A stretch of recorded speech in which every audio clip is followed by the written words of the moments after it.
I slid my hand into my purse, felt my wallet sitting right there, and said the 4 words that ended 2 years of being robbed by my own daughter. I forgot mine too. Maddie's laugh died halfway out of her throat. Veronica's smile cracked down the middle. Neither of them knew that in 11 hours, every card, every transfer, every dollar I'd fed them for 18 months would be gone by midnight. Neither of them knew what I'd already found in my own bank records that morning, sitting alone at my kitchen table before the sun came up. Before I tell you what happened next, comment the city you're watching from tonight. I want to see exactly how far this story has traveled. And if you think parents deserve boundaries too, hit subscribe, because this is only the beginning. My name is Ruth Caldwell. I am 66 years old, and until 11 months ago, I thought love meant never letting your child feel the word no. I want you to understand something before I tell you what happened in that boutique, because if you don't understand it, you'll think I'm a cruel woman. You'll think I woke up one Tuesday and decided to punish my only daughter for no reason. That isn't what happened. What happened is that I spent 2 years quietly bleeding out, dollar by dollar, and I didn't even feel the wound until I was almost empty. I was a hospital billing supervisor for 31 years. Do you know what that job teaches you? It teaches you to read a ledger the way other people read a face. I could look at a stack of invoices and tell you exactly where the story didn't add up, exactly where someone was hoping nobody would check the math. I built a career on catching discrepancies other people missed. And still, for 2 years, I didn't look at my own numbers. My husband Walter died a little over 2 years ago. Heart attack, sudden, no warning, no. One Tuesday, he was drinking his coffee and telling me about a fishing trip he wanted to take in the spring, and by Thursday I was picking out a casket. 41 years of marriage ended in 72 hours. Grief does something to a person that nobody warns you about. It doesn't just make you sad, it makes you afraid. I had never lived alone in my adult life. I went from my parents' house to a college dorm to Walter's ring on my finger before I turned 23. And in sudden 64, I was standing in a silent house that used to have his laugh in it, and I was terrified. Terrified of what exactly, I'll tell you. Terrified that if I lost my daughter too, if Maddie decided I was too much trouble, too needy, too alone, I would have nothing left, no husband, no daughter, just me in the quiet. Maddie is 38. She's an event planner, and she is good at it, genuinely good. The kind of good where she can walk into an empty ballroom and see exactly what it should look like in 6 hours. I used to be so proud of that eye of hers, I still am. Somewhere underneath everything else, she married Andrew Shaw about 6 years ago. Andrew is a real estate agent, decent, quiet, the kind of man who says whatever you think is best so often that I sometimes forgot he had opinions of his own. And Andrew's mother is Veronica. Veronica Shaw belongs to a country club. I want you to sit with that sentence for a second, because everything that happened to me over the next 2 years can be traced back to how much that membership meant to her, and how much Maddie wanted Veronica's approval. It started small. It always starts small. About 3 months after Walter's funeral, Maddie called me crying, "Mom, my phone got shut off. I'm so embarrassed. I have 3 client calls tomorrow and I can't. Can you just cover this month? I'll pay you back." I paid the bill, of course I did. My daughter was crying on the phone, and I had just buried my husband in the idea that I could still be useful to somebody, that I could still fix something. It felt like oxygen. A month later, it was her car insurance, just this once. "Mom, things are tight with the wedding season slowing down." I paid it. Then it was an emergency with her business. A vendor had overcharged her. A client had canceled last minute. Cash flow was just weird right now. I transferred $400. Then $600 the next month. Then it became a standing thing. I set up a monthly transfer, because Maddie said it was easier than asking every time, and asking every time made her feel like a failure, and I couldn't stand the idea of my daughter feeling like a failure. I want to stop here and tell you what Veronica was doing during all of this, because Veronica never asked me for money directly. Veronica was smarter than that. Veronica would simply mention things in front of Maddie. The Whitfields are hosting at the club again, 3rd time this quarter. I do wonder how they afford it.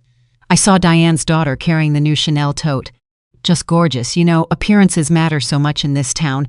Madeline, people remember who shows up looking like they belong. And Maddie, my Maddie, who used to build blanket forts in our living room and cry when a caterpillar died in her hand.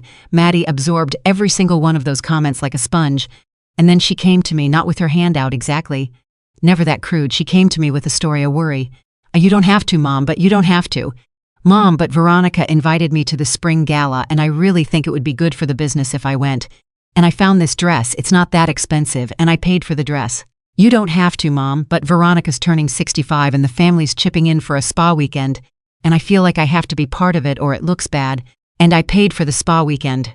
For Veronica, a woman at that point had called me sweet exactly twice and never once asked how I was doing since Walter died. I gave Maddie what's called a supplementary card on one of my accounts. An emergency card, we called it, for true emergencies. That was the agreement. I remember saying it out loud, sitting at this very kitchen table. This is for emergencies. Maddie, not for spa days, not for handbags, emergencies, Mom. Of course, I would never. I believed her. That's the part that still makes my chest tight when I think about it. I believed her completely. The way you believe your own child, the way you believe the person you carried inside your body for 9 months could never look you in the eye and lie. She looked me in the eye and lied for 2 years. I didn't find out how badly until the night of the boutique. But I want to give you a few more pictures first, because you need to see the pattern the way I eventually saw it all at once. Like a photograph developing in a dark room, shapes I should have recognized appearing out of nothing. There was a Sunday, maybe 8 months before everything broke, when Maddie invited me to brunch. I remember feeling so happy getting that invitation. Just the two of us, she said, mother-daughter time. Andrew showed up too, and then 20 minutes later, so did Veronica. Oh, I hope you don't mind, Ruth, Veronica said, sliding into the booth like she'd been invited the whole time. Madeline mentioned you two were doing brunch, and I thought, well, why not make it a family thing? I minded very much. But I smiled and said, of course not, the more the merrier. Because that's what you do, isn't it? That's what a good mother does. She doesn't make a scene. She doesn't say, actually. I was told this was time with my daughter, and I have had exactly 4 hours alone with her in the last 2 months. And I am so lonely in that house, I sometimes talk out loud to Walter's picture on the mantel. You don't say any of that. You smile, you order the Eggs Benedict, and at the end of that brunch, when the check came, Maddie's card declined, which she found so strange, so embarrassing. Must be a bank error. And Veronica's card was in the car with Andrew, and so I paid for 4 people's brunch at a restaurant where the mimosas alone cost $16 each. That was the first time I noticed the pattern had a shape. I remember driving home that day and thinking quite clearly, this has happened before. And then I remember doing what I always did with that thought, which was folding it up small and putting it away, because looking at it directly felt like admitting something about my daughter that I wasn't ready to admit. There was another night, Maddie's business in this emergency. She called it around 10 p.m., voice shaking. A client had backed out of a $15,000 wedding contract 2 weeks before the event, and she needed capital to cover vendor deposits, or she'd lose her deposit and her reputation. How much? Maddie, just could you do $3,000? I'll pay you back the second the Henderson's final payment clears. I promise, Mom, I wouldn't ask if it wasn't serious. I transferred $3,000 at 10:40 at night, sitting up in bed in the dark, the blue light of my phone the only thing in the room, and I remember feeling something close to relief. Relief that she'd called me. Relief that I could still be the person who fixes things. She never mentioned the Henderson's final payment again. I never asked. I think about that now, and I feel something I'm not proud of, not just sadness, but a kind of embarrassment at my own hunger. I was so hungry to be needed that I let myself be used. And some small cold part of me, the part that used to catch billing discrepancies for a living, knew it the whole time and chose not to look. There's one Christmas I keep coming back to. Maybe a year and a half after Walter passed, Maddie had invited me over for the holiday, my first Christmas in that house without him, and I remember getting dressed that morning feeling almost giddy. Like a kid, I brought presents for everyone, a cashmere scarf for Veronica, even though she'd never once brought me so much as a card. A watch for Andrew, something sentimental for Maddie, a locket with a photo of the two of us from before Walter died. I opened my gifts at the end of the night, after everyone else had already opened theirs. Andrew got me a candle, Maddie got me a candle too. A different scent, like they'd split a gift set between them without discussing it first. Veronica didn't get me anything at all. Oh, Ruth, I'm so sorry, the shops were just a madhouse this year, she said, not sounding sorry in the slightest, already reaching for her wine glass. I'll make it up to you. She never did. But 3 weeks later, when her club renewal came due, Maddie asked if I could help out, just this once, since Veronica's had such a hard year financially, and I paid for it. I paid for the woman who couldn't be bothered to buy me a card, because my daughter asked me to, and because saying no felt like proving I didn't love either of them enough. I remember driving home that Christmas night with the heater on too high and my eyes stinging, telling myself it didn't matter, that gifts weren't the point, that family was the point. I believed that so completely. I still believe family is the point. I just didn't understand yet that what I had wasn't a family relationship. It was a transaction dressed up in Christmas paper. There was another moment, smaller, that I didn't understand the size of until much later. Andrew and I were alone in the kitchen at a barbecue, maybe 8 months before the boutique, both of us pretending to watch burgers that didn't need watching, while Maddie and Veronica laughed about something across the yard. You doing okay, Ruth? He asked. Since Walter. I'm managing, I said, which was the answer I gave everyone, whether it was true or not that particular day. He nodded, flipped a burger that was already done, And then he said something strange, something I filed away without really understanding it. "You're a good sport, you know that, about all this stuff. The club things and the you know. Maddie appreciates it more than she says. What stuff?" "Exactly," I asked, half joking. Andrew's face did something complicated for just a second, something close to shame before he laughed it off. "Nothing, forget it, burgers are done, I didn't push. That's the thing I regret most looking back." Andrew handed me an open door that night, a chance to ask the question I should have been asking for a year, and I let him close it because I didn't want to make the barbecue awkward. I didn't want to be the mother who made things awkward. I have spent so much of my life being the woman who doesn't make things awkward, and it took a $2,684 receipt to finally teach me that being agreeable and being loved are not the same thing. That brings me to the day everything changed, the day at the boutique. Maddie called that morning, bright and easy, like it was nothing. "Mom, Veronica and I are doing a girls' afternoon downtown, just looking around, maybe grabbing lunch, you should come. It'll be fun, just us, there was that phrase again. I should have known by then what just us actually meant. But hope is a strange, stubborn thing, and some part of me still wanted to believe that this time it really would be just the two of us. My daughter and me, laughing over lunch like we used to when she was in college and would call me from her dorm room just to talk about nothing. I got dressed, I put on the blue cardigan Walter always liked. I drove downtown with something that felt almost like happiness sitting in my chest. Veronica was already there when I arrived, of course she was.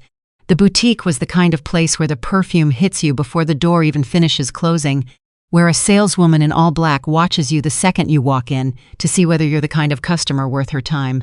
Maddie and Veronica were already 3 items deep into a pile on the counter, a handbag, a silk scarf, a small bottle of perfume that probably cost more than my first car payment ever did. "Ruth, there you are," Veronica air-kissed somewhere near my cheek. "We were just saying how gorgeous this scarf would look on you. But honestly, Madeline, it's more your color." "Try it on," Maddie said, already draping it over my shoulders without asking. "See, told you, I want to be honest with you. For about 20 minutes, it was almost nice." Maddie linked her arm through mine while we walked to the next section. She laughed at something I said, a real laugh, not the polished one she uses at events. For 20 minutes, I let myself believe this was what it looked like. A daughter who wanted her mother there. Then we got to the register. The saleswoman rang everything up, 2 handbags, the scarf, the perfume, a pair of sunglasses Veronica had added at the last second just because the total came up on the little screen facing us. $2,684. Maddie opened her purse, patted it down, opened it again, slower this time, the way you do when you're performing the search, rather than actually doing it. "Oh my gosh, I don't have my wallet. I must have left it in the car." "Andrew has the car." Veronica's hand went to her own bag next, right on cue, like they'd rehearsed it, which I understand now in a way.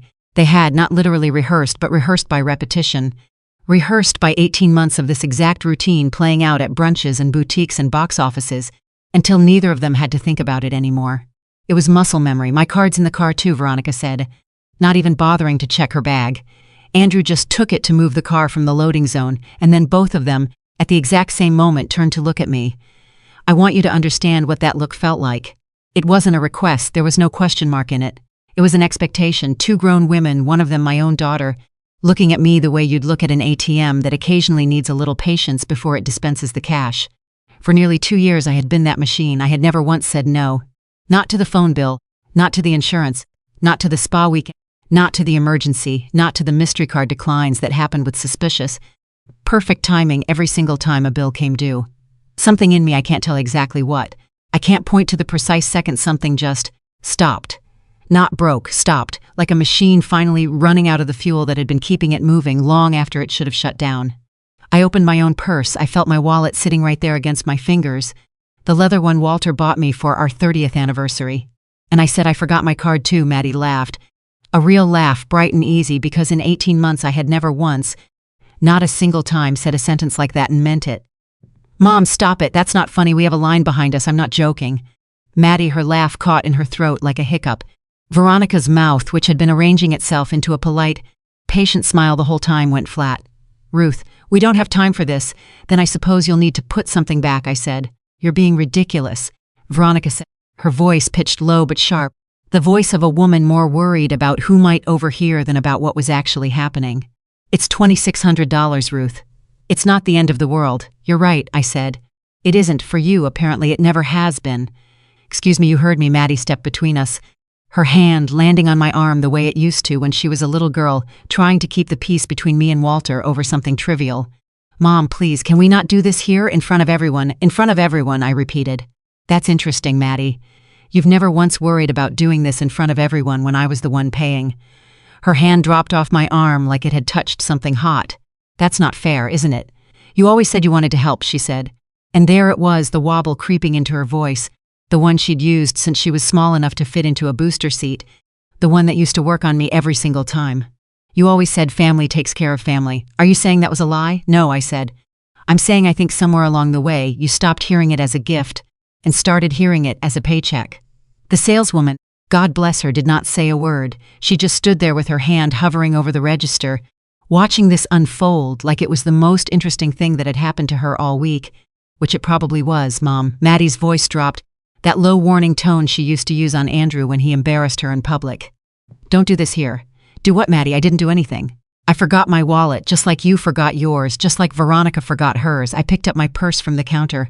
I looked at the pile of things, the handbags, the scarf that had looked so pretty on my shoulders 20 minutes ago, the sunglasses Veronica had added just because, and for one long second I felt the old, familiar pull, the urge to just pay it, to smooth this over, to not be the difficult one, to not be the reason this afternoon ended badly. And then I thought about Walter. I thought about how many nights in the last 2 years I had lain in that bed alone, transferring money in the dark, telling myself this was what love looked like. I hope you two figure it out, I said. I'm going home. I turned around and walked out of that boutique. I did not look back to see their faces.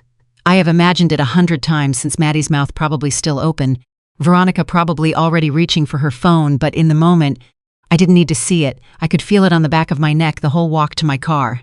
My hands were shaking so badly it took me 3 tries to get the key into the ignition. Not from fear, I want to be clear about that, it wasn't fear. It was something closer to what I imagine it feels like, right after you set down something impossibly heavy that you've been carrying so long your arms forgot what it felt like to be empty. My phone started ringing before I even pulled out of the parking spot. Maddie, the screen said over and over. I watched it light up sitting in the cup holder. I did not answer. It rang 4 more times on the drive home. Then a text, Mom, what is wrong with you? Then another. You humiliated me in front of Veronica then. Call me back right now. I drove home in silence, no radio, just the sound of my own breathing, which felt for the first time in longer than I could remember, like it was actually filling my lungs all the way. I got home. I sat down at my kitchen table, the same table where I'd transferred that $3,000 in the dark, the same table where I used to do Maddie's homework with her when she was 8 and struggling with long division. I put my phone face down so I couldn't see it light up anymore. And then I did something I should have done 2 years ago. I opened my laptop and I logged into my own bank account. I told you I spent 31 years reading numbers for a living. I told you I could look at a ledger and know within seconds where the story didn't add up. That night, sitting alone in my kitchen with my cardigan still on and the house so quiet I could hear the refrigerator hum, I finally used that skill on my own life. It took less than an hour to understand the shape of what had been happening to me. The supplementary card, the emergency card, had transactions going back nearly 2 years that I had simply never scrutinized, because every month I told myself it was one more small thing, one more understandable thing, and I never once sat down and added it all together. That night, I added it all together. Restaurants. Not the kind Maddie and I used to go to when she was in college, splitting a plate of fries and laughing about her professors. Restaurants with names I recognized from magazine articles about Savannah's most exclusive tables. Hotel deposits. Maddie and Andrew had stayed at a resort on the coast for a weekend I was never told about, never invited to, never even heard mentioned until I saw the charge. Spa treatments, plural. Almost month. Veronica's country club fees, paid directly, more than once, under a line item that took me a moment to even recognize as what it was. And beneath all of that, the standing business emergency transfers I'd been sending monthly for over a year. I pulled up Maddie's actual event planning website while I sat there. I looked at her client testimonials, her recent bookings, the photos of weddings she'd clearly executed beautifully. Business looked fine. Business looked, in fact, like it was doing quite well. I sat back in my chair and I did the math one more time. Slowly, the way I used to double-check a hospital account before it went out the door, because some part of me still didn't want it to be true. I started a list. I know that probably sounds strange, that a woman sitting alone in her kitchen at 11 at night would open a fresh document and start typing line items like she was back at her old desk at the hospital, but that's exactly what I did, because it's the only way I know how to make an unbearable thing bearable. You make it a list, you give it columns, you stop feeling it for a moment and start counting it instead. Restaurant charges.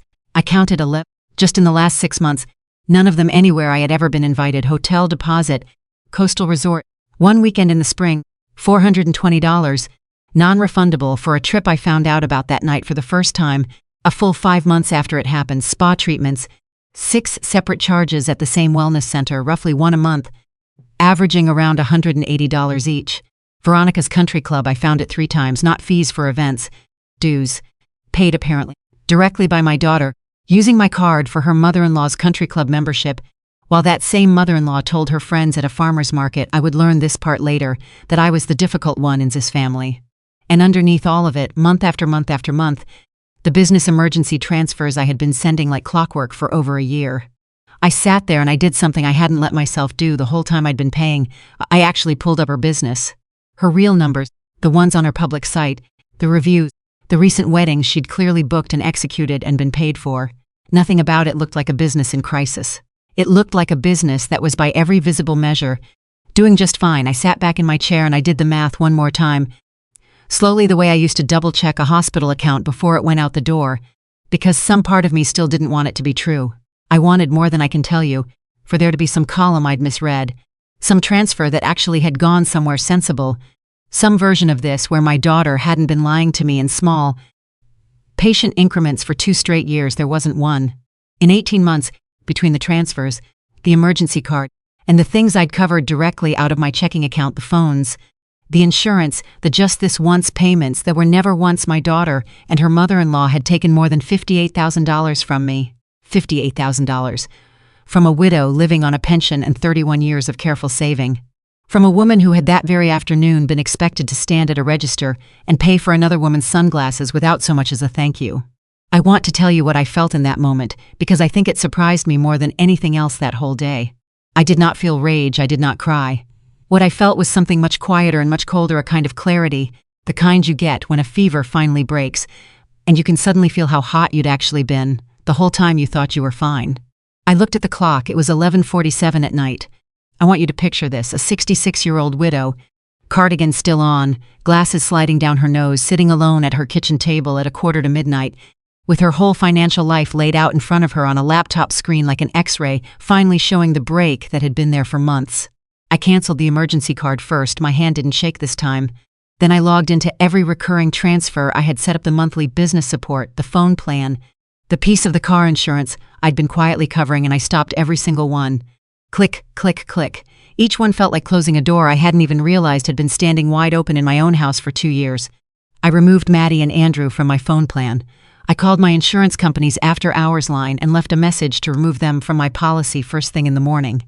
I froze my so no new account, no new anything could open in my name without my direct say-so. I changed every banking password. I had new long, nothing a person who'd watched me type it in 100 times over the years could guess. By midnight it was done, every dollar gone from their reach. Not gone from mine, for the first time in 2 years. My money belonged only to me. I sat there for a long moment after the last password was changed, staring at the screen, waiting to feel guilty. I want to be honest with you, some old, deep 38 years of being her mother part of me was braced for the guilt to come crashing in. It didn't come. What came instead was quiet, not the lonely kind I'd been living in since Walter died. A settled kind. I went to bed. I actually slept. My phone woke me up a little after 7 the next morning. Maddie, I let it ring twice before I picked up, and the second I did, I understood that whatever news had reached her overnight had reached her hard. Mom, what did you do? Her voice was already at a pitch I hadn't heard from her since she was 16 and I'd taken her car keys away. My card isn't working. Andrew's insurance company called and said we've been removed. What is going on? Are you having some kind of episode? Do I need to come over there? I'm fine, Maddie. You are not fine. You don't just cut people off in the middle of the night like some kind of, do you understand what you've done? Do you understand what this makes me look like? I understand exactly what I've done. You've destroyed my life. Mom, do you know that? You have absolutely destroyed my life. I looked at the numbers last night. Maddie, that stopped her. Just for a second, a half beat of silence where I could actually hear her breathing change. Hear the exact moment she understood this wasn't a misunderstanding. This wasn't a bank glitch. This was her mother finally reading the ledger. What numbers? She said, quieter, now careful. $58,000. That's what I found. Restaurants I was never invited to. A hotel weekend I only found out about last night. Veronica's club due, paid 3 separate times, on my for a woman who didn't get me so much as a Christmas card this year. It's not you're twisting it. That's not what that was. Then tell me what it was. Silence. Tell me what it was, Maddie. You don't understand how expensive things are right now. Okay, everything is more expensive. Andrew's commissions have been slow. Veronica helps me get clients through the club. Do you have any idea how much business comes out of those connections? I was investing in the business, in our future. You were investing in Veronica's spa days. That's not fair. I keep hearing that phrase from you, I said. That's not fair. I'd like you to sit with what you think is fair. Madeline, I buried your father alone. I have eaten dinner alone almost every night for 2 years, and in that same 2 years I paid for your phone, your insurance, your emergencies that weren't emergencies, and apparently a country club membership for a woman who has never once asked me how I'm doing. Tell me again which one of us hasn't been treated fairly. She didn't have an answer for that. What she had instead was anger, because anger is so much easier than shame. You are being spiteful. This is spite. This is you punishing me because Dad died and you're lonely and you don't know what to do with yourself, so you're taking it out on me. I stood very still in my kitchen when she said that. I want to tell you it didn't land, but it did. It landed exactly where she meant it to. That's the terrible skill of loving someone for 38 years. They know precisely where the softest part of you is and precisely how hard to press. I let the silence sit for a moment before I answered, because I didn't trust my voice yet. Maybe you're right that I'm lonely, I said finally. But loneliness isn't why I did this, Maddie.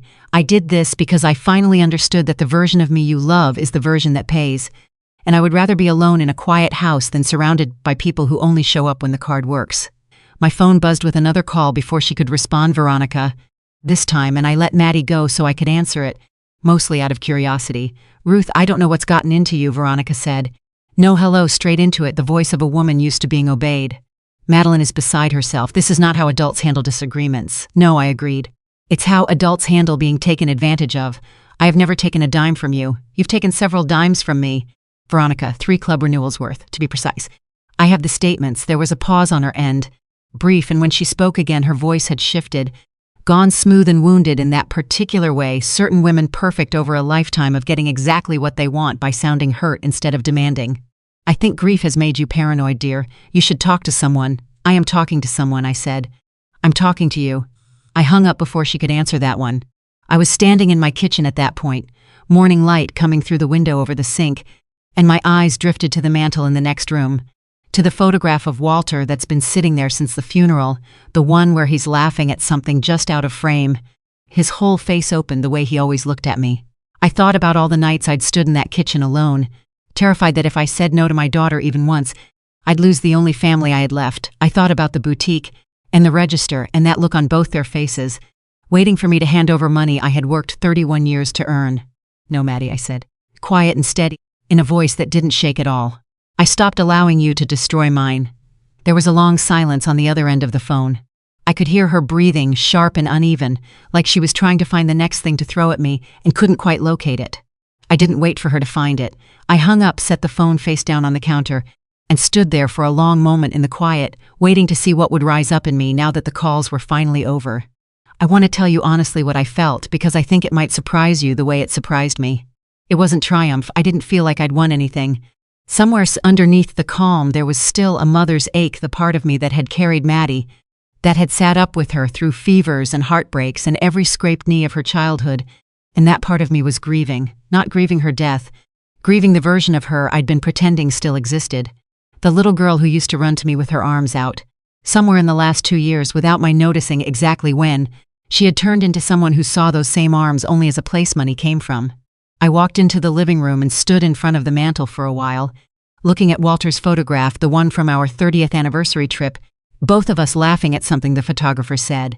I talked to him sometimes in that quiet way widows do, not really believing he can hear me, but needing to say it out loud to someone anyway. I don't know if I did the right thing, I told him. But even as I said it, I realized I already knew the answer. I hadn't done the easy thing or the comfortable thing, or the thing that would keep the peace at Sunday brunches for another 2 years. But I had done the honest thing. For the first time since he died, I had looked directly at what was happening in my own life instead of folding it up small and putting it away, and I had done something about it instead of waiting for it to fix itself. I went back into the kitchen and made myself that cup of coffee, and I drank it slowly, standing at the window, watching the light come up over my own backyard, mine. Paid for, mortgage-free, 31 years of careful work sitting under my own 2 feet, and for the first time in longer than I could remember, the silence in that house didn't feel like loneliness. It felt like the first quiet breath after finally setting something down. I had no idea standing there that morning with my coffee going cold in my hand, just how hard my daughter and her mother-in-law were about to fight to get their hands back on my wallet, or how far they were willing to go to do it. The retaliation didn't start with a phone call, it started with a truck. 3 days after the boutique, I looked out my kitchen window and saw Andrew's SUV backing into my driveway, and my first thought, God help me. After everything, my first thought was relief. He's come to talk, maybe he's come to apologize. That's how deep the habit ran in me. That even then, part of me was still hoping. Then Maddie got out of the passenger side, and I knew this wasn't an apology. She didn't knock. She used her key, except her key didn't work anymore, because I'd changed the locks the morning after I froze everything, and I stood in my own living room and watched the doorknob rattle, watched it twist back and forth, and heard my daughter's voice climb through the door. Mom, the door's stuck. Mom, open up. I opened it. I wasn't going to hide in my own house. Your key doesn't work because I changed the locks, I said.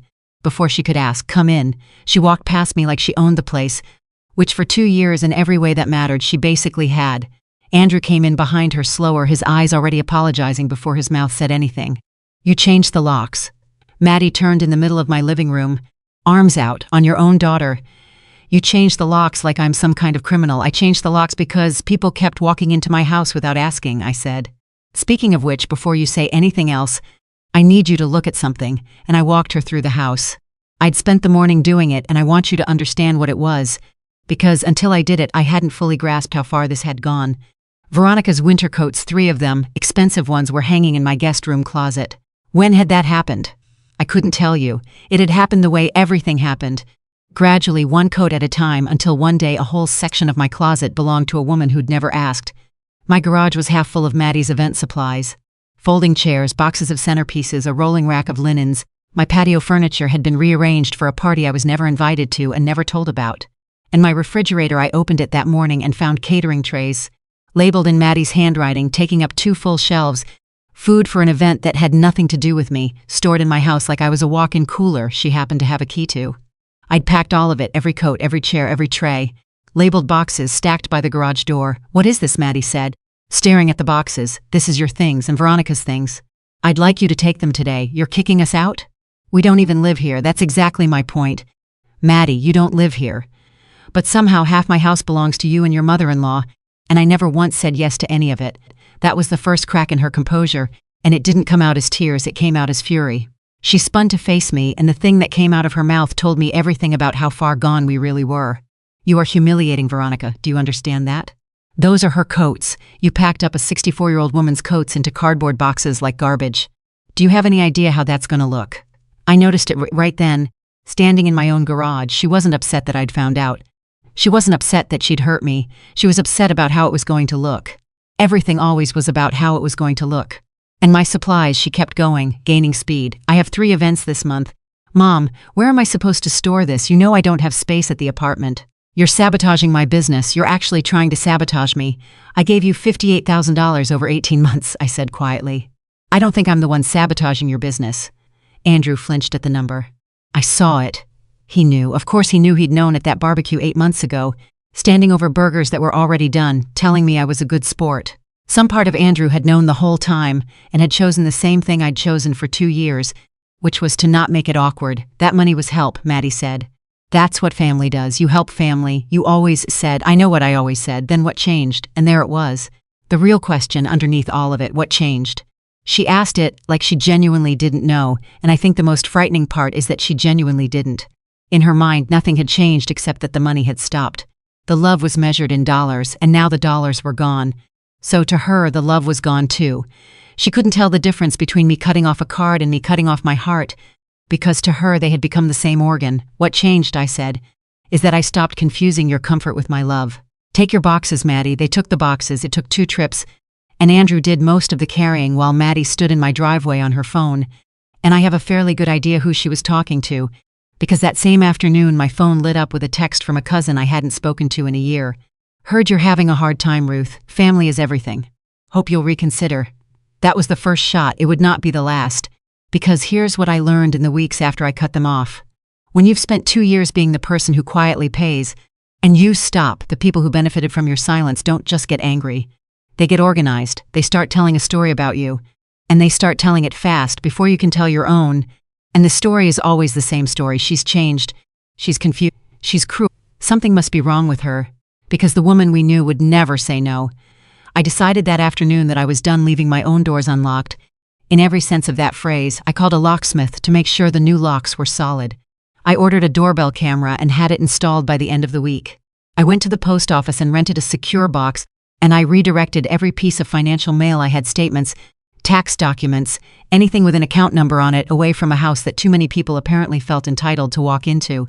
And I sat Maddie down once on the phone, and I told her the new rule plainly. You're welcome in my life, Maddie, but visits happen when I say yes. You call first, you wait for me to say the day works. No more keys, no more storing things here. No more surprise brunches with people I didn't invite. So I have to make an appointment to see my own mother now, she said. And she made it sound so ugly, so cold, that for a moment I almost apologized. Yes, I said instead, for now that's exactly what you have to do. She hung up on me. 3 days later, my new camera earned its money. It was a Saturday, a little after 10 in the morning, and my phone buzzed with a motion alert. I opened it, and there they were, Maddie and Veronica, standing on my front porch, and they weren't empty-handed.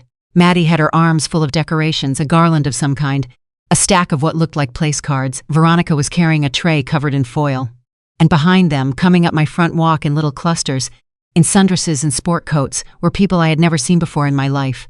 I counted them through the camera, 12 strangers, walking up to my house like they'd been invited because they had been just not by me. Maddie had booked a luncheon at my house for Veronica's country club friends. Without telling me, without asking me, I found out later she'd sent out a little invitation with my address on it, a garden luncheon at my mother's lovely Savannah home, because of course my mortgage-free family house made a much better backdrop for impressing Veronica's friends than her own apartment ever could. I watched Maddie try her key. I disabled it 3 days ago, she knew that. She tried it anyway, jiggled it, and then I watched her face change as she realized the door wasn't going to open. She pressed the doorbell. I heard it chime through the house and through my phone at the same time. A strange doubling. I did not go to the door. I stood in my own living room, holding my phone, watching my daughter on the screen, realizing that this time the door was not going to open for her mom. She was leaning close to the camera now, her voice going low and urgent. Mom, I know you can hear this. I have 12 people out here. Open the door, please. Don't do this to me right now, please. Just open the door and we'll talk about it later. I promised. The doorbell chimed again, then a text, then a call which I let ring, and I want to tell you what I felt, standing there, because it wasn't cruelty. People have asked me since, how could you leave your daughter standing on the porch? And the honest answer is that it was one of the hardest things I have ever done, harder than freezing the accounts, harder than the boutique, because every instinct I had built over 38 years was screaming at me to open that door and rescue her from the embarrassment. Rescuing her from embarrassment was practically my life's work, but I made myself stand still. I made myself watch, because I finally understood something. If I opened that door, I wasn't rescuing my daughter. I was rewarding a woman who had used my home, my address, and my reputation to throw a party for strangers so her mother-in-law would think well of her. Opening the door wouldn't have been love. It would have been the same thing I'd been doing for 2 years, wearing a different outfit. So I stood there, and eventually, on the little screen in my hand, I watched Veronica put her hand on Maddie's arm and say something I couldn't hear, and I watched the two of them turn to the 12 confused strangers and start doing damage control, gesturing toward their cars, laughing that bright, brittle laugh that people use when they're trying to make a disaster look like a change of plans. There's been a little mix-up. We'll relocate. Follow us to the club. They left, the porch emptied, and I sat down on my own couch, in my own quiet house, shaking a little. And I did not call her back. That should have been the end of it. It wasn't, because a humiliated Veronica is a dangerous woman, and she had decided that if she couldn't get into my house, she'd come after my name in public instead. It happened at the farmer's market the following Saturday. I go every week. I've gone every week for years. It's one of the small routines that kept me upright after Walter died. Veronica knew that. She knew exactly where I'd be and exactly when, and she made sure to be there too, with an audience. I was standing at the tomato stand when I heard her voice, pitched loud, pitched for a crowd. Ruth Caldwell. Well, I wasn't sure you'd show your face. I turned around, and there she was, and she wasn't alone. She had 3 of her club friends arranged around her like a jury, and she'd timed it so there were plenty of other shoppers within earshot, people from church, people I knew. Good morning, Veronica. Is it a good morning? She put her hand to her chest, the wounded gesture, the one she'd perfected. Because from where I'm standing, a good morning would be one where a mother hasn't abandoned her own daughter, where a grieving widow isn't taking out her loneliness on the people who love her most. And I understood, in that instant, the trap. She wanted a reaction. She wanted me to raise my voice, to get flustered, to become the crazy, cruel, confused woman she'd been telling everyone I'd become. She wanted a scene because a scene would prove her story. So I didn't give her one, I did the opposite. I got very calm. "Veronica," I said, and I said it clearly enough that everyone around us could hear, because if she wanted an audience, then fine, we'd both have one. "Let me make sure I understand what you're telling these nice people. You're saying I abandoned my daughter, is that right?" "That's exactly what I'm saying." "All right. Then let me add a few details so they have the whole picture." I turned slightly, so I was talking to the little crowd as much as to her. "For the last 2 years, I paid my daughter's phone bill and her car insurance. I sent her monthly transfers for her business, and I paid 3 separate times for this woman's country club membership. This woman standing right here telling you I don't take care of my family." Veronica's face did something remarkable. The color started leaving it. "That's your twisting. I have the bank statements at home. If anyone would like to see them," I went on, calm as still water. "I'm 66 years old. I buried my husband 2 years ago, and I recently decided to stop funding this woman's country club dues out of my widow's pension. That's the terrible thing I've done. That's the abandonment. You could have heard a pin drop at that tomato stand. And then I said the thing that ended it, and I said it gently, almost kindly, which made it land harder than any shout ever could. You've said many times, Veronica, that family should always take care of family. I agree with you. I've believed it my whole life, so I'll offer you the same wisdom you've been offering me." I let it sit for just a beat. "Maybe it's time you started paying for Maddie." The silence after that was the loudest thing I'd heard in months. Veronica's friends, her jury, had gone completely still. One of them was looking at her now with an expression I recognized, the expression of a person recalculating something. Veronica opened her mouth and nothing came out, and then she turned and walked away without buying a single thing, her friends trailing behind her, and I turned back to the tomatoes like nothing had happened, though my heart was pounding hard enough that I had to set my basket down. I bought my vegetables, I drove home, and I thought, foolishly, that maybe now they'd understand, maybe now they'd back off. That was Saturday. On Wednesday, Maddie and Andrew showed up at my door with an appointment this time. She'd actually called first, and I'd said yes because a small, hopeful part of me thought maybe the farmer's market had knocked something loose in her. Maybe she was coming to make peace. She came carrying a leather folder. I should have known the second I saw it. Maddie doesn't carry a leather folder to make peace. Maddie carries a leather folder to close a deal, Mum. And her whole manner was different now, softer, warmer, the anger tucked away somewhere out of sight. She sat down at my kitchen table and folded her hands on top of the folder. "Andrew and I have been talking, and we're worried about you." "Worried? You're out here all alone in this big house. Ever since Dad, we worry about you being alone. What if you fell? What if something happened and nobody knew for days?" I'll admit it. For about 4 seconds it worked on me, because it touched the exact fear I'd been living with since Walter died, the fear of being alone, of something happening in an empty house. She knew that fear. She'd used it to control me for 2 years, and here it was again. Dressed up concern. "That's kind of you to worry," I said carefully. "What's in the folder, Maddie?" She opened it, and she slid a stack of papers across the table toward me, and she started talking, quickly now, the way she talks when she's presenting a plan to a client she's afraid might say no. "So we thought, what if we all live together? It just makes sense. We help with the house, we're here if you need anything. You're not alone anymore, win-win." I picked up the papers, and I read them, and I felt the floor of my stomach drop out. Because it wasn't a plan to take care of me, it was a plan to take my house. The proposal, and it was written up like a proposal, formatted with headers, Maddie's event planner professionalism turned on her own mother, laid out that she and Andrew would move into the master bedroom. My bedroom, the room I'd shared with Walter for the years we lived in this house. Veronica would take the guest room. And I read it twice to make sure I wasn't misunderstanding. I would move into the small downstairs office, the narrow one next to the laundry room, the one with no real window. It got worse. My pension would cover the property taxes, the utilities, the groceries, the maintenance, the entire cost of running the house I already owned free and clear, while their income, the proposal explained, would be freed up to pay down existing family obligations, their debts. My pension would pay to keep the roof over their heads so their money could go to their credit cards. And then I got to the last page. The last page recommended, like it was a helpful suggestion that the house be placed into a family trust, managed by Maddie and Andrew. For everyone's protection, it said. For estate planning purposes, it said. I set the papers down on my kitchen table very slowly. My hands were steady. I remember being surprised by how steady they were. "You want to move me into the laundry room," I said. "The office, Mom." "It's the office. You want to move me out of the bedroom I shared with your father, into the room next to the washing machine. You want me to pay for the whole house out of my pension. And you want to put my home, the home your father and I paid off over 31 years, into a trust that you and Andrew control." When you say it like that, how else would I say it? Maddie, she had the grace at least to look away. But only for a second, because Maddie always has one more card, and she played it now, and it was the cruelest one yet. It's going to be mine anyway, she said, the house. Eventually, you know that, this just makes it simpler. For everyone, and there it was, the thing underneath everything. She wasn't asking me to let her take care of me. She was informing me that she'd already mentally spent my house, already moved into it in her imagination, already decided that the only thing standing between her and what was rightfully hers was the inconvenient fact that I was still alive to live in it. I looked at my daughter across the kitchen table where I used to help her with long division, and I asked her the question I already knew the answer to.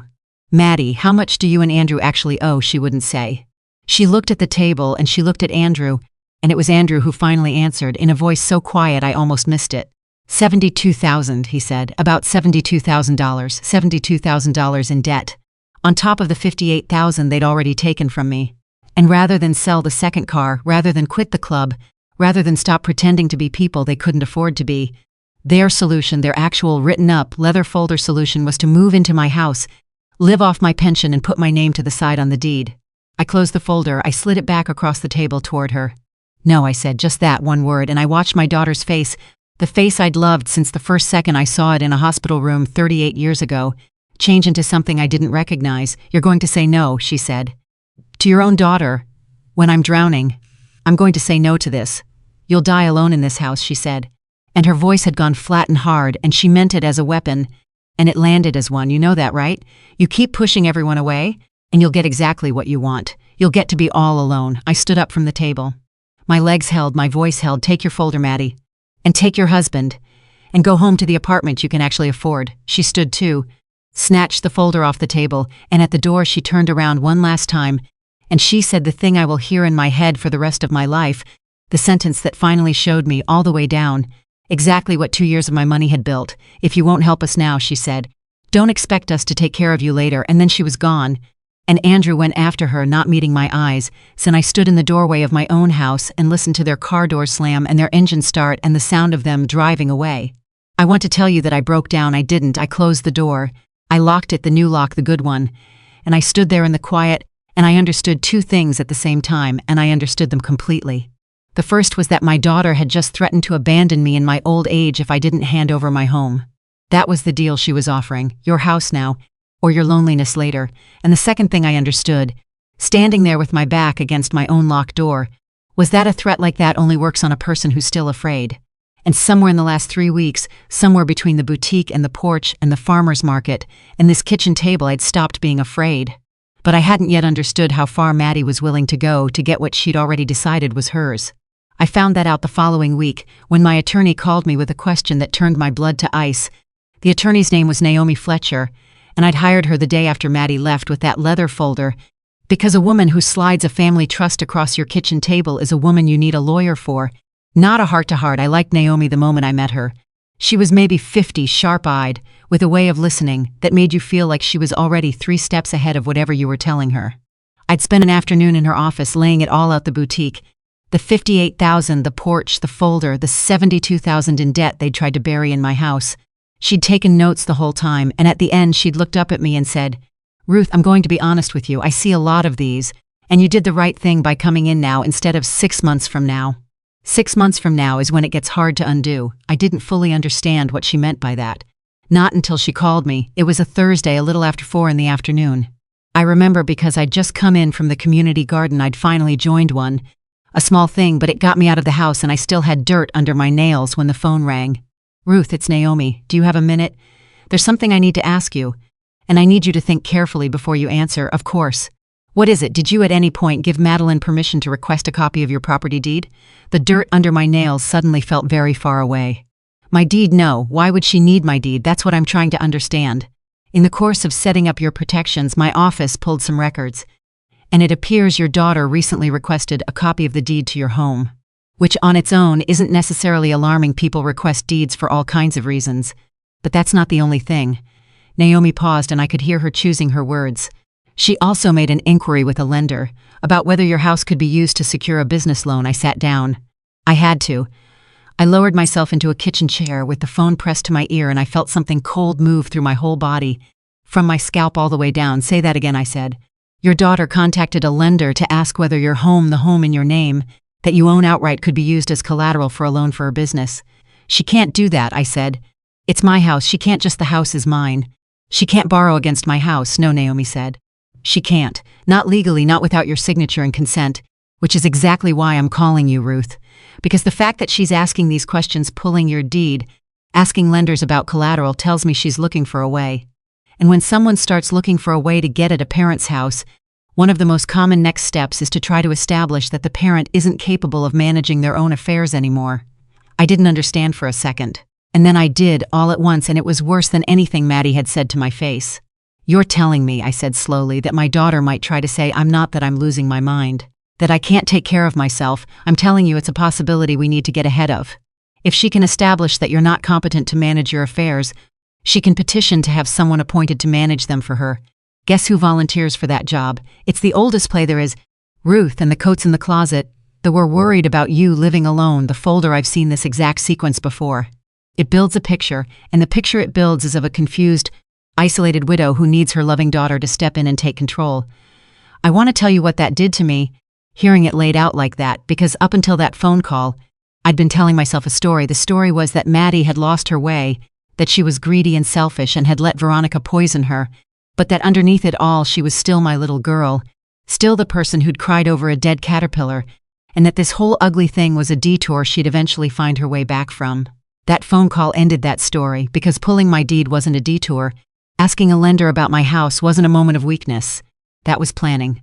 That was deliberate, sit down and figure it out planning. And my daughter had done it while she was still calling me and crying about how I'd destroyed her life. She'd been weeping into the phone with one hand and measuring my house for a loan with the other. What do I do? I said. Naomi, tell me what to do. You come in tomorrow morning. First thing, and we build a wall around everything you own, so high and so documented that nobody can climb it. Can you be here at 9? I'll be there at 8:30. I didn't sleep that night. I sat up at my kitchen table, the same table where she'd slid me the folder, and I thought about all of it. And somewhere around 2 in the morning, the fear I'd been carrying finally finished turning into something else. Something harder, something that felt almost like resolve.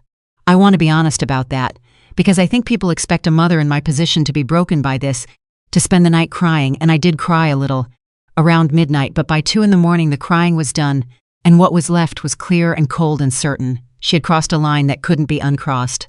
Not the money I could have forgiven. She had tried to take my competence, my mind, my right to run my own life, and that I would fight. I was in Naomi's office at 8:30 the next morning, and we went to work. The first thing we did was the will. I'd had a will for years, a simple one, everything to Maddie, the way you do when you have one child and you love her and you assume the world is simple. We didn't tear it up, but we revised it carefully, and we removed every provision that gave Maddie any financial authority over anything while I was still alive. No power of attorney, no access, nothing that could be twisted into my mother wanted me to handle her affairs. Then we documented the spending. All of it. Naomi's paralegal spent 2 days building a spreadsheet for my bank statements, every transfer, every emergency card charge, every club due I'd covered, every phone bill dated and categorized and totaled. $58,140. We had it in black and white, not as a story I told. As a record. Then Naomi drew up something I hadn't even known you could do. A set of legal instructions filed and formalized, stating in plain language that no person could move into my home, manage my home, or make decisions about my home without my direct written consent. She made it airtight. She made it so that if anyone ever showed up with a story about poor, confused Ruth who needed help managing her affairs, the paper trail would slam the door in their face. And then she said the thing I hadn't expected. There's one more thing we should do, and I want you to hear me out before you say no, because I know how it's going to feel. What is it? I want you to get a medical evaluation, a cognitive assessment, from a doctor, dated, filed. I felt my face get hot. You want me to prove I'm not senile. I want us to have a document from a physician from this month that says Ruth Caldwell is of completely sound mind and fully capable of managing her own affairs. Because if your daughter ever tries to claim otherwise, I want to hand a judge a piece of paper that ends the conversation before it starts. She leaned forward across her desk. You're not proving anything to me, Ruth. I've spent hours with you. You're sharper than half my colleagues. This isn't for you, and it isn't for me. It's a weapon we take off the table before she can pick it up. I hated it. I want to be honest, I hated the idea. There is something uniquely humiliating about a 66-year-old woman having to go to a doctor and answer questions and count backward and remember 3 words so that her own daughter can't have her declared incompetent. I sat in that doctor's office 2 days later, answering questions about what year it was and who the president was and repeating Apple, table, penny back on command, and I felt a kind of anger I'd never felt before in my life.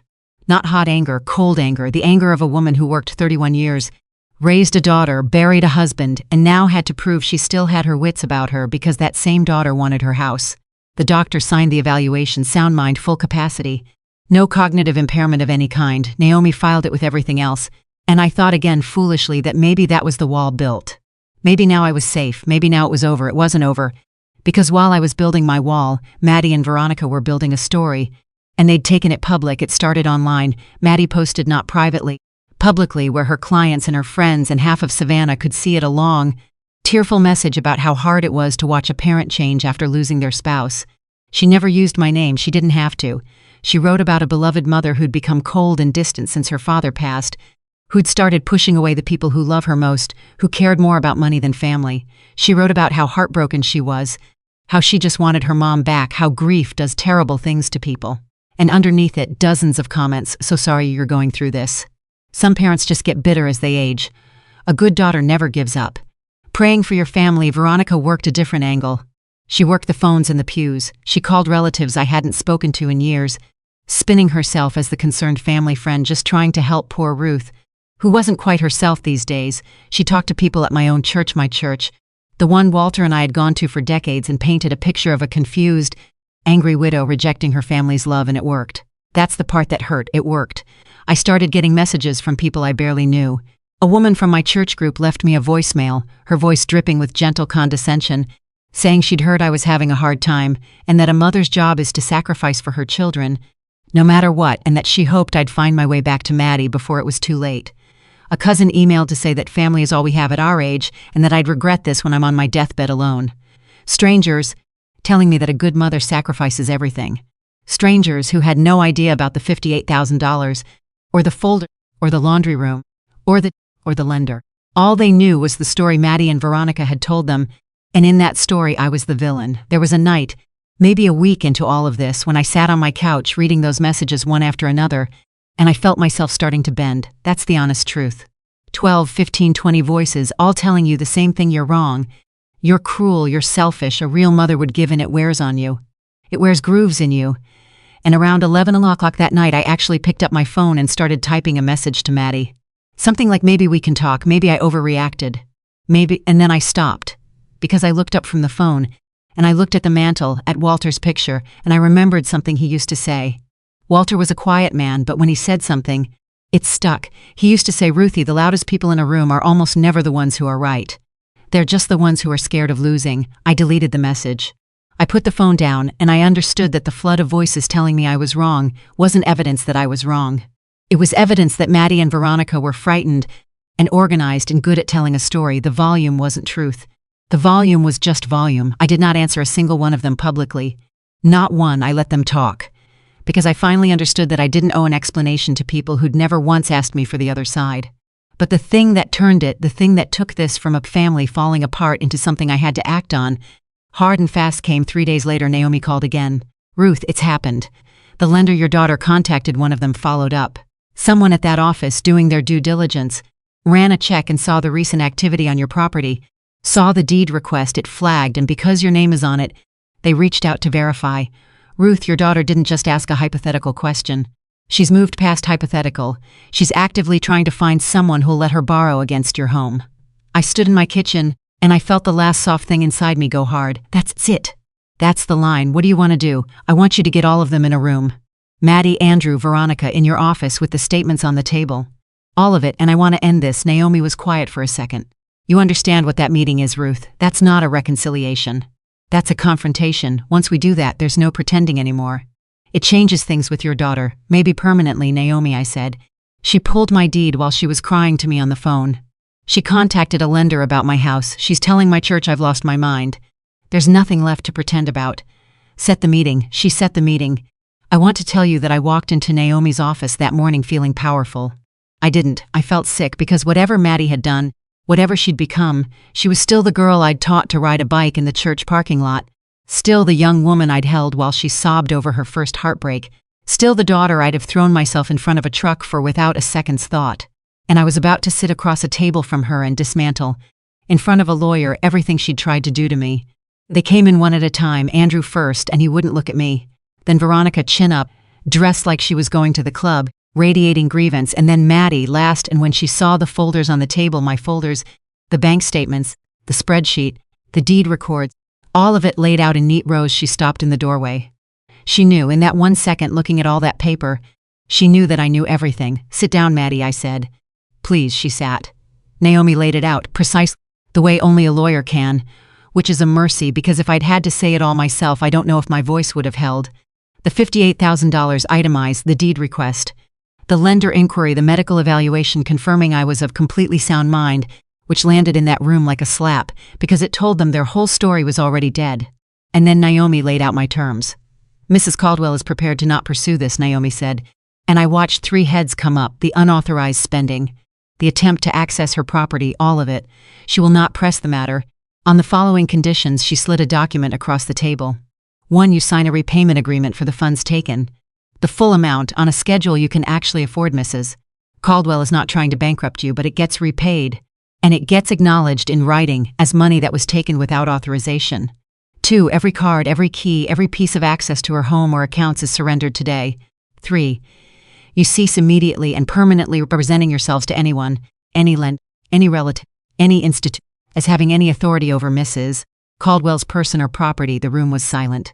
And then Veronica, of course, was the first to speak, and her voice was shaking with outrage. This is monstrous, she said. You're making your own daughter sign a contract. Like a criminal? Ruth, you are a heartless woman. You have always been a heartless woman. I told Madeline from the very beginning. You told Madeline what? Veronica? I turned and looked at her, full on for the first time in that meeting. Go ahead, finish it. What did you tell Madeline from the very beginning? She didn't finish it. She'd said too much already and she knew it, so I finished it for her. You taught my daughter that love is something you measure by what you can extract from a person. You taught her that a mother who says yes is a good mother and a mother who says no is heartless. You sat in her ear for years telling her that appearances were everything, that the club was everything, that looking rich mattered more than being solvent. And she believed you. She racked up $72,000 in debt trying to impress you and your friends, and then you both looked at my house and my pension like they were the way out. My voice didn't shake. I was almost surprised. You did teach her something.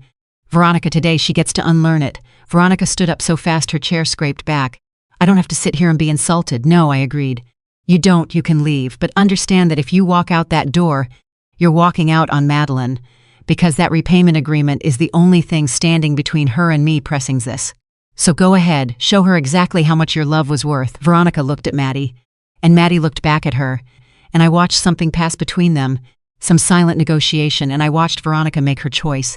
She grabbed her purse off the table, and she walked out of that office, and she left my daughter sitting there to deal with it alone.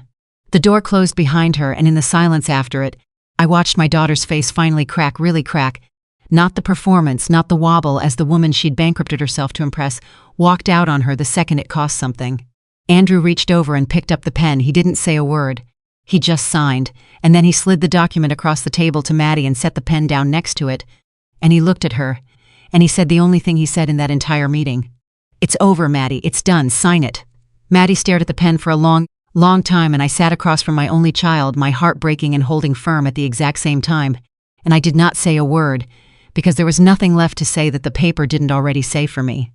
She picked up the pen, her hand was shaking, and she signed her name.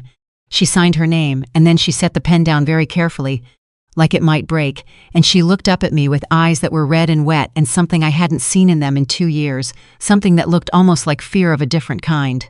Not the fear of losing my money, the fear of having lost me. Are you happy now? She said, but the fight had gone out of it. It came out small. No, Maddie, I said, I'm not happy.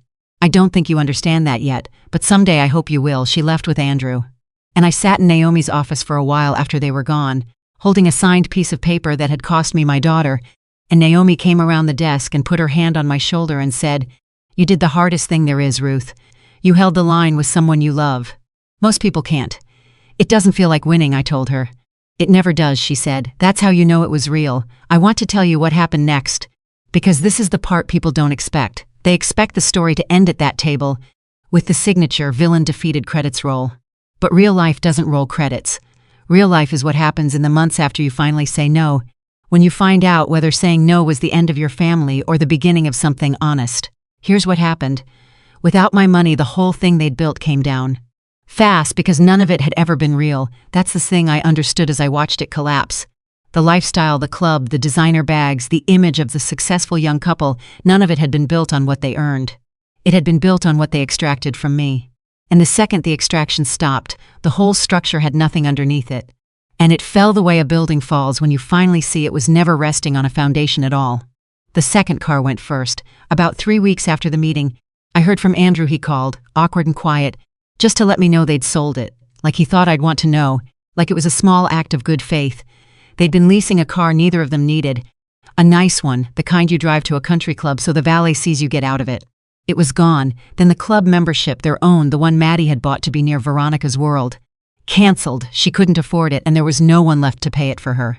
They moved out of their place, a place I'd been quietly subsidizing without fully realizing it, because when you're covering someone's phone and insurance and sending monthly transfers, you're paying part of their rent, whether the check says so or not. They moved into a smaller apartment. 2 bedrooms became 1. The good neighborhood became an okay one. And Maddie, this is the part that got me, Maddie started taking work she used to turn her nose up at. For 2 years she'd been holding out for the glamorous clients, the destination weddings, the events that would get photographed and shared and impress the right people. Waiting for those meant turning down the ordinary ones. Corporate luncheons, retirement parties, 50th birthday dinners in banquet halls. The bread and butter work that actually pays consistently, that a real event planner builds a real business on. She'd been too proud for it, because Veronica had taught her that ordinary was a kind of failure. Now she took all of it. Every corporate mixer, every retirement lunch, every job she could get. Andrew picked up weekend work on top of his real estate, showing houses on Saturdays and Sundays, hosting open houses in the rain. They got a debt counselor, a real one, a professional, someone to help them dig out of the $72,000 hole they'd dug, trying to look like people they weren't. I heard most of this secondhand at first in pieces, because Maddie and I weren't speaking much in those first couple of months. And I want to be honest about those months, because they were hard. There were nights I sat in that quiet house and the loneliness came back, and the old fear came with it, the fear that had run my whole life for 2 years, the fear that saying no had cost me the only family I had left. There were nights I looked at my phone and wanted to call her so badly my hand actually reached for it. But I didn't call to rescue. That was the difference now. When I did think about calling, I made myself ask a simple question. Am I reaching for the phone because I miss my daughter? Or because I want to fix her problem and feel needed again? And if the honest answer was the second one, I put the phone down. Because I finally understood that those had been 2 different things all along, and I'd spent 2 years pretending they were the same. And then there was Veronica. I told you Veronica walked out of that meeting and left Maddie to sign a loan. What I didn't know yet was that it wasn't a one-time thing. It was the whole thing. It was who Veronica had been the entire time, finally showing herself, because the second Maddie couldn't pay anymore, Veronica vanished. The woman who had called Maddie like a daughter to me, who had sat in her ear for years about family and loyalty and appearances, who had accepted spa weekends and designer scarves and country club dues all paid for out of my pension, that woman disappeared the moment the money did. No more lunches, no more invitations to the club, no more come sit with us. Madeline, everyone wants to meet you. When Maddie could no longer fund the lifestyle, when she started showing up to things in last season's clothes, when she started declining the expensive outings because she was on a repayment plan and a budget, Veronica simply stopped calling. Maddie told me about it herself later, and the way she told it broke my heart a little, even after everything. She said there was a luncheon at the club, one of the big ones, and for the first time in years she wasn't invited. And when she called Veronica to ask, gently, if there'd been some mistake, Veronica had been cool and clipped on the phone. Oh.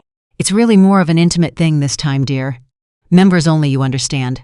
Members only. As if Maddie hadn't spent 2 years and 72,000 borrowed dollars trying to belong to Veronica's world. As if the whole point of all of it hadn't been to be one of the people who got invited. She used me, Maddie said to me months later, and I heard the echo in it, and I think she heard it too. She used me for as long as I was useful, and the second I wasn't, she was just gone, like I never mattered at all, and I didn't say it. I want you to know I didn't say it, even though it sat right there on the tip of my tongue. I didn't say, now you know how it felt. I didn't say, that's exactly what you did to me. Because she knew, I could see that she knew, some lessons you don't have to teach. Life teaches them, and all a mother can do is not rub salt in the wound while it's still open. The first real crack in the ice between us came from Andrew, though not Maddie. Andrew. He showed up at my door one evening, Alone maybe 3 months after the meeting, no appointment, which surprised me, but he stood on my porch looking so uncomfortable that I let him in before he could even finish explaining why he'd come. He sat at my kitchen table, always that table, and he turned his coffee cup around in his hands for a while before he could get the words out. "I owe you an apology, Ruth," he finally said, "a real one. And I don't want anything, I need you to know that first. I'm not here for money, I'm not here to ask you for anything. I need to say this to your face." "All right," I said. "I'm listening." "I knew," he said, and his voice cracked on it. "I knew the whole time, about the card, about the transfers, about how much it added up to. I did the math in my own head more than once. And I watched Maddie use you, and I watched you keep saying yes, and I told myself it wasn't my place, that it was between the two of you, that if I said something it would just start a fight." He looked up at me. "But that's a coward's excuse, and I've known it was a coward's excuse for a long time. The truth is it was easier to let you pay than to make Maddie angry. I chose the easy thing over and over for 2 years. I chose the easy thing, and you're the one who paid for it. I thought about that barbecue. The burgers that were already done. You're a good sport." "Ruth, nothing, forget it. You almost told me once," I said. "A barbecue, you started to." He closed his eyes. "I remember I lost my nerve." He shook his head. "I've done a lot of thinking about that moment. Actually, about how different things might have been if I'd just finished the sentence. And here's the thing, Andrew's apology that made it mean something. He didn't ask me to forgive him. He didn't ask me to smooth it over or tell him it was okay or that he wasn't so bad. He just laid it down, the whole ugly truth of his own silence, and he took it on the chin. That's a rare thing. In my experience, most people who apologize are really asking you to make them feel better. Andrew wasn't. Andrew was just telling the truth and letting it cost him what it cost him. "Thank you for saying that," I told him. "It matters that you said it." He nodded, and he finished his coffee, and before he left he said one more thing. "She's changing, Ruth, Maddie. It's slow and it's hard, and she's got a long way to go, but she's not the same person who slid that folder across your table. I don't know if you'll ever want her back in your life. I'd understand if you didn't, but I thought you should know she's trying." For real this time, I didn't answer that. I didn't know how to yet. But about a month after Andrew's visit, a letter came. Not a text, not an email. A letter in Maddie's handwriting, in an envelope with a stamp on it, and when I saw her handwriting on the front, my heart did something complicated in my chest, because Maddie hadn't handwritten me anything since she was a child making cards for Mother's Day.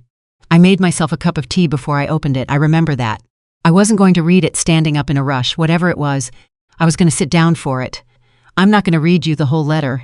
Some of it belongs only to us, but I'll tell you the heart of it, because the heart of it is the reason this story has the ending it has. She wrote that she was sorry, not the fast, deflecting sorry from the boutique or the phone calls. "I'm sorry you feel that way. I'm sorry, but you don't understand. This was different. This was a sorry with no but attached to the end of it. And if you've ever waited a long time to hear that from someone you love, you know what a rare and enormous thing an apology without but really is." She wrote that she had understood my generosity somewhere along the way as a promise that she would never have to face a consequence, that there would always be a soft place to land, that the money would always be there, and therefore she never had to be careful, never had to be honest, never had to actually be able to afford her own life. She wrote that she'd stopped seeing it as a gift and started seeing it as an entitlement, and she didn't know exactly when that had happened, but she knew that it had, and she knew it was her fault and not mine. And then she wrote the line that undid me. She wrote that she had used my fear of being alone against me, that she'd known, after Dad, how frightened I was of losing her too, and that somewhere in her she had understood that fear was a lever, and she had pulled it every time she wanted something. Every time she needed me to say yes, she'd known which fear to press, and she'd pressed it, on purpose, on her own mother for 2 years. To see that written down in her own hand, to know that she saw it, that she understood exactly what she'd done and wasn't hiding from it anymore. I sat at my kitchen table and I cried in a way I hadn't cried since Walter's funeral. Not because it hurt, though it did, because it was true, and because she'd finally been brave enough to write the true thing down. At the bottom she asked if we could meet, just coffee. No agenda, no folder, she wrote, and I actually laughed out loud through the tears, because even now, even here, that was such a Maddie thing to write. No folder, we met at a little cafe, nothing fancy, a plain neighborhood place. The kind she wouldn't have been caught dead in 2 years ago. And when she walked in, I almost didn't recognize her. And it wasn't anything dramatic. It was small things. She was wearing a simple coat, an ordinary one, no designer bag on her arm. Her nails weren't done. She looked like a regular woman, a working woman, tired around the eyes, but somehow more herself than I'd seen her in years.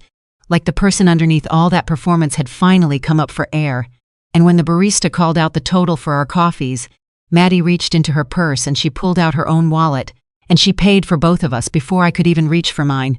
It was 2 cups of coffee, maybe $9, and I had to look down at the table for a second so she wouldn't see what it did to me. Because for 2 years in every restaurant and boutique and cafe in this city, my daughter had reached into her purse and come up empty, on cue every single time, and now in a plain little cafe that didn't matter to anyone, she reached in and paid $9 for her mother's coffee, and it was the most expensive thing she'd ever given me, because it was the first thing she'd given me in years that cost her something. We talked for 2 hours. It was not a perfect conversation. There were long silences. There were moments where the old Maddie flickered back, a flash of defensiveness, a half second of "that's not fair" rising up before she caught it and put it back down. Change isn't a switch you flip. It's a muscle you have to keep working. And she was still building it, but at one point she said something I'll carry for the rest of my life. "I thought your money was part of my future," she said, looking down at her coffee like it was mine already, just sitting in your account waiting. "I never once thought about the fact that it was your life, that every dollar I took was a piece of the life you and Dad built. I forgot that it belonged to you. I forgot that you were a whole person, and not just my mother, my mom who always says yes." I reached across the table and I put my hand over hers. "I forgive you," I said, and I meant it completely. In that moment, I forgave my daughter for all of it. But then I said the other thing, the harder thing, and I said it because loving her the wrong way for 2 years had nearly cost me everything, and I was never going to love her the wrong way again. "I forgive you, Maddie. That part I can do today, right now, and I mean it with my whole heart, but I'm not giving you back the card. I'm not giving you a key to my house, and I'm not changing any of the legal protections Naomi put in place. Not because I don't love you, because I do." I squeezed her hand. "Forgiveness I can give you in a single afternoon. But trust is something you have to earn back slowly, a little at a time, by showing me over months and years that the person sitting across from me right now is who you really are. Do you understand the difference?" She was crying now, quietly, and she nodded. "I understand," she said. "I don't deserve for you to trust me yet. I know that. It's not about deserving. It's about time. Forgiveness is a decision. Trust is a record. You just don't have the record yet, but you can build it. Starting now." And she nodded again, and she wiped her eyes with a napkin from a plain cafe dispenser. And she said, "Then I'll build it." I drove home that afternoon with something in my chest I hadn't felt in a very long time. Not the giddy false happiness of being needed, the thing I used to mistake for closeness. Something quieter and much more solid. Hope, real hope. The kind that isn't built on pretending, the kind that has room in it for the truth.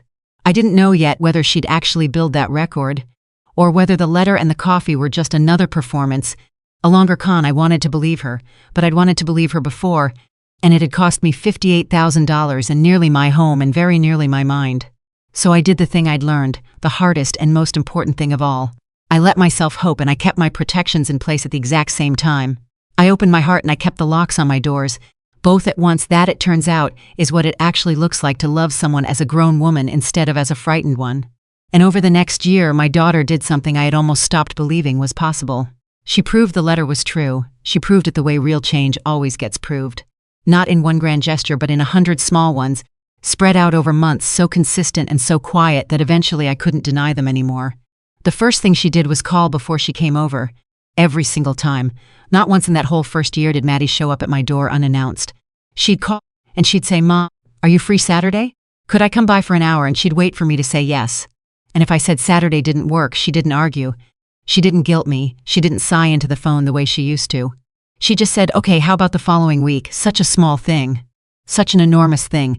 Because for 2 years my daughter had treated my home and my time as things she was entitled to, and now she treated them as things that belonged to me, that she was grateful to be invited into.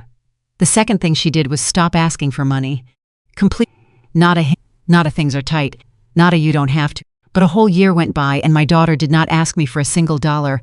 And if you'd told me 2 years earlier that this would feel like the greatest gift a child could give a parent, I wouldn't have understood you, but it was. Every month that passed without her asking was a month she was telling me, without words, "I don't want your money, I want you." And the repayments came, on schedule, small amounts. They weren't in a position to do big ones, and I'd never wanted to bankrupt them, but they came, every month without fail. A modest check sometimes, with a little note attached, sometimes just the check. Andrew set up most of them, I think, but Maddie signed them, and the fact that they never missed one told me more than any letter could. Because anyone can write a beautiful apology. Not everyone can write a check every single month for a year to the mother they wronged, when it would be so much easier to let one slide and then another, and then just quietly stop. They didn't stop. About 4 months into that year, something happened that tested it, and I want to tell you about it, Because it's the moment I really knew that the change was real and not a performance. Maddie's business hit a genuine rough patch, not a manufactured emergency. A real one. A big corporate client she'd been counting on pulled a contract at the last minute, the exact kind of thing she used to call me about at 10 o'clock at night, voice shaking, needing $3,000 right that second.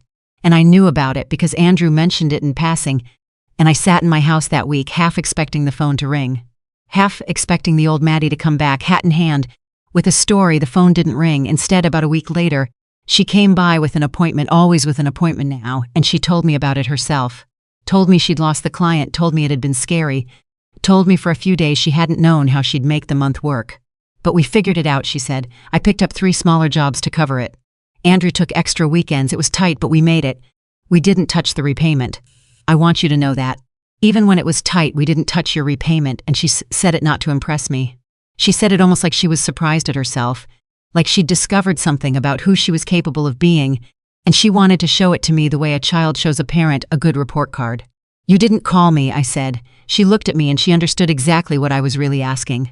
No, she said quietly, I didn't call you, because it wasn't your problem to fix. Mom, it was mine, and I'm learning how to fix my own problems. She paused. It turns out I actually can. I just never had to before, because you were always there. I didn't know I could stand on my own until I had to. I want you to understand what that moment did to me. Because for 2 years I had told myself that paying her bills was helping her, that rescuing her was love, and here she was telling me that all my rescuing had done was keep her from ever discovering her own strength. That the kindest thing I'd ever done for her wasn't any of the money. It was finally stopping. It was the no. The no was the thing that had let her find out who she really was. I had spent my whole life believing that a good mother says yes. And my daughter, sitting in my kitchen 4 months into rebuilding her life, was gently teaching me that the best thing I ever gave her was the day I said no and meant it. The relationship with Veronica, in case you're wondering, never came back, and Maddie was the one who ended it for good.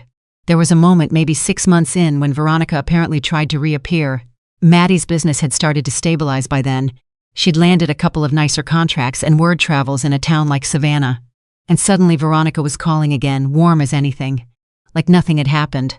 Like she hadn't walked out of that lawyer's office and left Maddie to sign a loan. There was a charity gala coming up, and wouldn't Madeline like to come sit at her table and bring some of her business cards? There'd be so many wonderful potential clients there. 2 years earlier, Maddie would have leapt at it, the club, the connections, the approval. She told me about the call afterward, and she told me what she'd said, and I have never been prouder of her in my life. She'd said, Veronica, I appreciate the invitation, but I'm going to pass, and I think you should know why. When I couldn't pay anymore, you disappeared. You made it very clear that I only mattered to you when I was useful. And I've spent the last year learning the difference between people who love me and people who use me. You taught me that lesson, actually, just not the way you meant to. So no, but thank you. And she'd hung up and she'd blocked the number. I finally got it, Mom, she told me. The thing you were trying to show me. That approval you have to buy isn't love, it's rent. And I was paying rent to that woman for years with your money. To be allowed to sit near a life that was never even real. She shook her head. I don't want it anymore, any of it. I don't want to impress people who'd drop me the second I stopped being impressive. I just want a life that's actually mine, even if it's smaller. Especially if it's smaller. That was the moment the last of it healed in me. Not because she'd cut off Veronica, though. I won't pretend that wasn't satisfying. But because she'd finally understood the thing at the very center of everything that had happened to us. Love that has to be purchased isn't love, it's a transaction wearing love's face. And she'd seen it, all the way to the bottom, and she'd chosen the smaller, truer, harder thing instead. While Maddie was rebuilding her life, I was rebuilding mine, and I want to spend a moment on that, because this story was never only about her, it was about me too. About a woman who'd spent 2 years so afraid of being alone that she nearly let herself be erased. I joined that community garden I mentioned, really joined it. Not just showed up once, I have a plot now.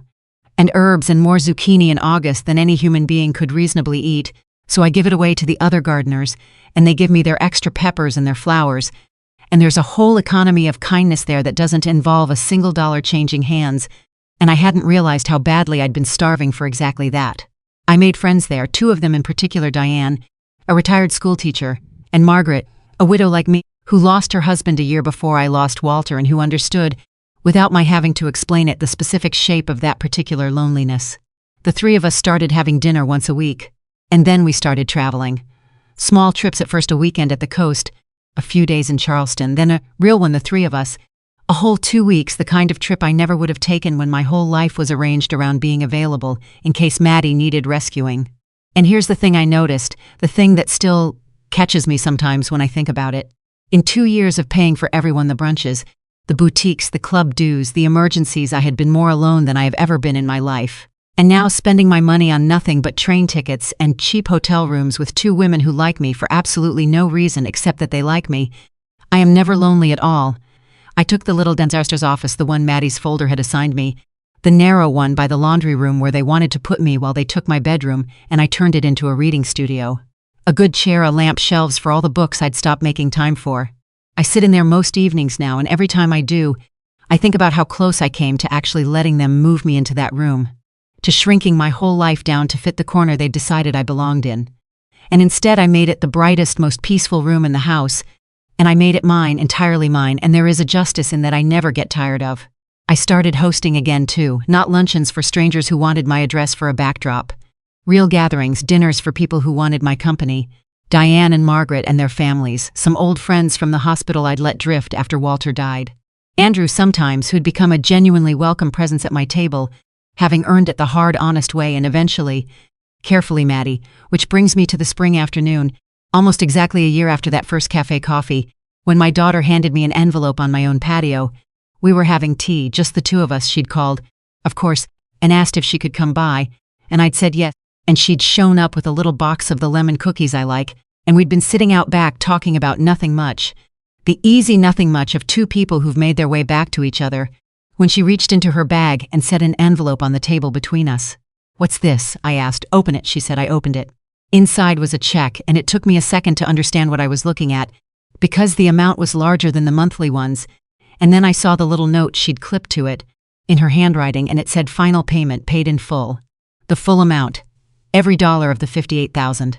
Repaid on schedule over a year of small checks and this last larger one, without a single missed month. Repaid by a woman who had, when this whole thing started, considered my money her birthright and my house her inheritance and my fear her favorite tool.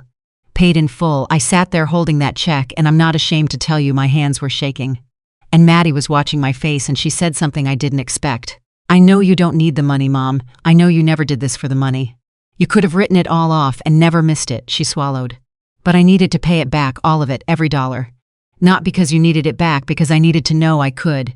I needed to prove to myself that I could actually earn my way out of the hole I dug, instead of just finding another person to climb out on top of." Her voice caught. I needed to become someone who finishes what she owes, and I couldn't become that person until I actually did it.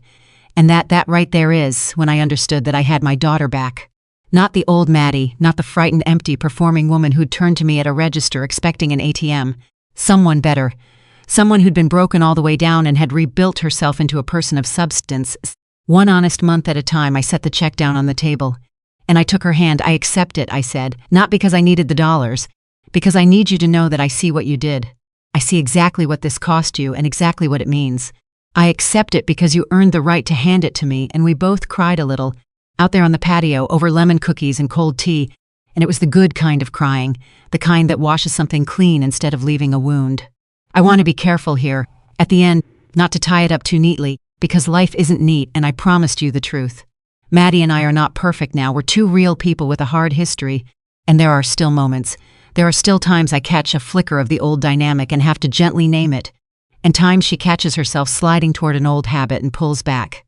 Trust, like I told her in that cafe, is a and a record is never finished. You're always still writing it, but a year of honest entries is a year of honest entries, and I trust her now in a way I didn't a year ago, and I earned that trust by making her earn it, and there's no shortcut to that for either of us. Here's what I know now at 66 years old that I didn't know at 64. I know that I never actually lost my family the night I cut off every dollar. That's what I was so afraid of. That's the fear that ran my whole life for 2 years, that if I stopped paying, I'd end up alone, unloved, abandoned in my old age. And what I finally understood is that the paying was the thing keeping me alone. The money wasn't holding my family together. The money was the thing hiding the fact that my family had come apart. Every dollar I handed over was another dollar of pretending. And pretending is the loneliest thing in the world. Because when you're pretending, nobody can actually reach you. They can only reach the wallet. The night I cut off every dollar, I didn't lose Maddie. I lost the version of us that was killing us both. And in the empty space where that false thing used to be, Something real finally had room to grow. I know now that you can love someone completely and still not rescue them. That those are two different things, and that for most of my life I had them fused together, and that pulling them apart was the hardest and most important thing I ever did. I can love my daughter with my whole heart and still not hand her my house. I can forgive her completely and still keep the locks on my doors. I can support her when she's struggling and still let her fight her own way out, because I finally understand that the fighting is where she becomes herself. Love opens the door, it doesn't hand over the keys to your whole life. I know the difference now. It only took me 66 years and $58,000 to learn it. I know that the people who benefit from your silence will always call you selfish the moment you find your voice. Veronica called me heartless, Maddie called me spiteful. My own church acquaintances left me voicemails about a mother's sacred duty to sacrifice. Strangers on the internet told me a good mother gives everything. And every single one of those voices was really saying the same thing, which was please go back to being quiet, because your quiet was profitable for us, and your voice is expensive. When you've spent your whole life being the agreeable one, the one who never makes it awkward, finding out that selfish is just the word people use for a woman who finally stopped overgiving, that's a kind of freedom I can't fully describe to you. They can call me selfish all they want now. I know what the word actually means when it comes out of the mouth of someone who is living off my yes. And I know one more thing, the biggest thing, the thing this whole story was really about from the very first moment I stood in that boutique and felt my own wallet against my fingers and said I forgot my card too. That night, the night I canceled the card and froze the accounts and stopped every transfer, the night everyone told me I'd abandoned my daughter was not the night I abandoned Maddie. It was the night I stopped abandoning myself, because that's what I'd been doing all along for 2 years, every time I said yes when I meant no. Every time I paid a bill to avoid a hard conversation. Every time I smiled at a brunch I hadn't been told about and swallowed the hurt and reached for my card. Every time I chose being needed over being respected, being useful over being loved, I was abandoning myself, one yes at a time, handing pieces of my life away to people who'd learned they could take them. Walter and I built this life over 41 years and 31 years of careful saving, and I was giving it away in the desperate hope that if I gave enough of it, I wouldn't have to be alone, and the terrible joke of it is that the more I gave, the more alone I became. I don't do that anymore. I don't abandon myself for anyone. Not for my daughter, whom I love more than my own life. Not for the fear of being alone, which I have finally sat with long enough to know it can't kill me. Not for anyone. I'm 66 years old, my husband is gone, and I still talk to his picture on the mantle some evenings, and I still miss him with an ache that will never fully close. But I have a garden and 2 friends who love me for no reason at all, and a bright reading room where a laundry closet was supposed to be, and a daughter who calls before she comes over and pays for her own coffee and finished what she owed. One honest month at a time. I have a full life, a real one that belongs entirely to me, and I will never again apologize for protecting it. That's my story. That's how far it went and how far I came. If you made it all the way to the end with me, then you already understand something a lot of people spend their whole lives learning too late. That saying no to the people who take from you is not the same as saying no to love. Sometimes it's the truest yes you'll ever give, a yes to yourself. So take care of the life you built. Guard it. It's yours. Nobody gets to move you into the laundry room, not ever. Not while you still have breath in your body and your own name on the deed. I'm Ruth Caldwell, and I'm not sorry, not for $1 single, not for one single day.